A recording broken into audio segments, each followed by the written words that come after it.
A lot of people know me for this video on Etsy. This video was about how I achieved over $945,000 on Etsy in one calendar year. This was not including the revenue that we did on Shopify that topped off that year at about $1.1 million in revenue. If you've been following my channel for a while, you know that I don't hold back anything. I give away all of my secrets. I share every single thing that I do personally in my own live active Etsy shops for free on this channel. But in this video specifically, I'm going to be sharing the most brutal, costly, time-sucking lessons that I've learned in my journey so far. So you're definitely gonna want to stay until the end because the last one is arguably the most important. So let's get into these 5 brutal lessons. Lesson number 1, expect that this might be the hardest thing you've ever done. This game is so much more than a physical challenge. It's more a mental challenge than anything else. And the biggest reason, the number one reason people fail is because there's a mismatch of expectations versus the reality. And the reality is based off of your previous experience, you might have a skill set that you need to acquire. You might have no design skills. You might have never done product photography. You maybe have never done keyword optimization. So everyone's journey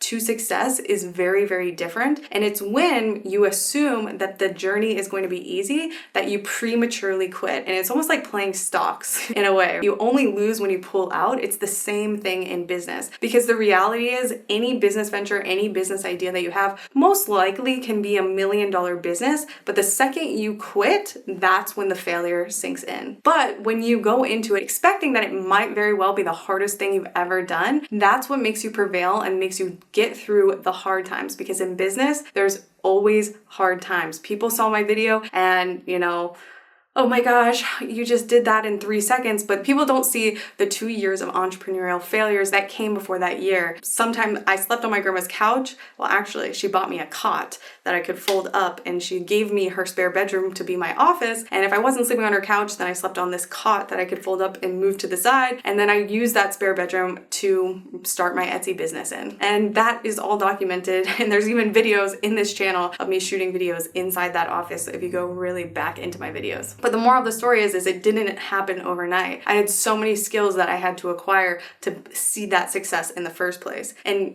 I'm not a believer that anything really happens by accident, but that's just me. Number 2 is listings have lifespans. So a lot of times, especially with sellers that had listings that historically sell really well, you get an emotional attachment to them because you think that those listings are going to last forever. But the truth is that listings can die, and it's not up to us to be emotional and automatically think that our business is failing because some of our top sellers aren't performing as well as they used to. Treat your Etsy business like an organism or a child. You're never going to stop nourishing your child. In order for that engine to continue or for that organism to grow, you're constantly feeding it on a cycle. Which leads me to number 3. If you choose to not innovate, you're then by default choosing to be left behind. Which means if you're a seller that goes months and months and months without ever looking at relaunching a new product or split testing more images or enhancing your product line, by the very nature of that non-decision or not action, you're actually choosing a slow death of your shop. And that's why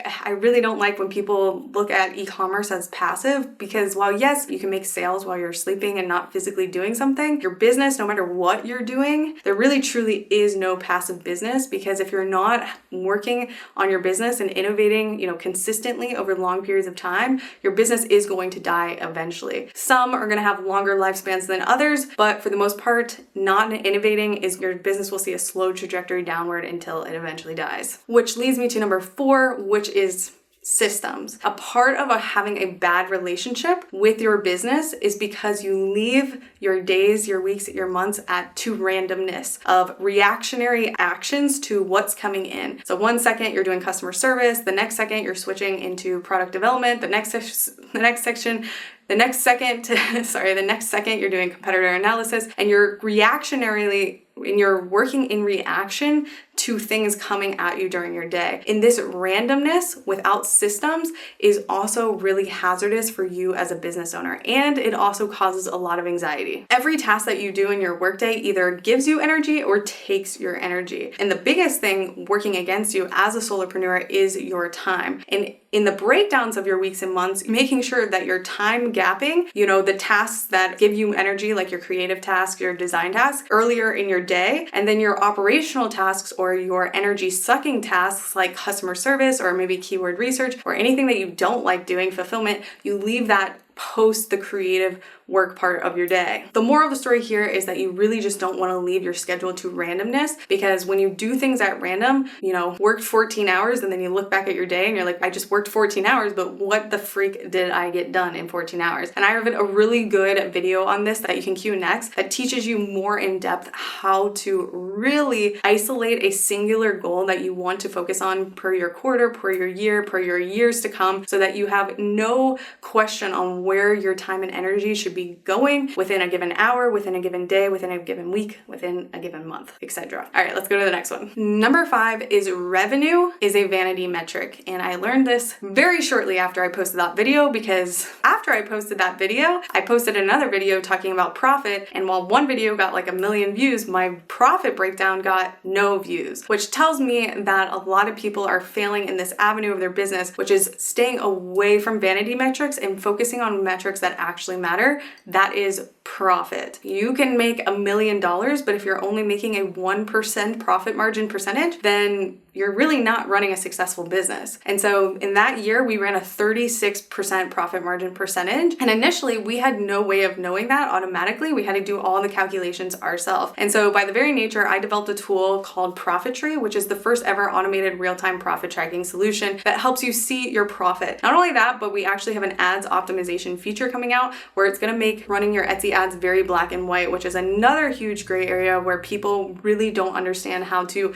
make their ads profitable. And I also actually have a full free masterclass on Etsy ads if you want to click that link in the description and go through that training next. And the danger of only focusing on vanity metrics is that you end up having a really dishonest, unaccountable relationship with your business, because everything just feels good, but you don't actually know what's going on. So you can't actually optimize for the only thing that matters, which is more profit. And this is especially important when you're running Etsy ads, because media buying or spending money on ads for your Etsy shop can make or break your profit. And it's important that you are investing in marketing for your business, but if you're not doing it in terms of profit, then it doesn't really matter. But again, I have a full free training on Etsy ads, and you can see all the benefits of what looking at profit versus vanity metrics does for your store. Overall, guys, if you have any lessons that you've learned from your own Etsy journey, please sure to contribute those to the community down below. And if you would like to join a community, we have a really high level Etsy community hosted in the school platform that we can also link below this video. If you're somebody that is looking for more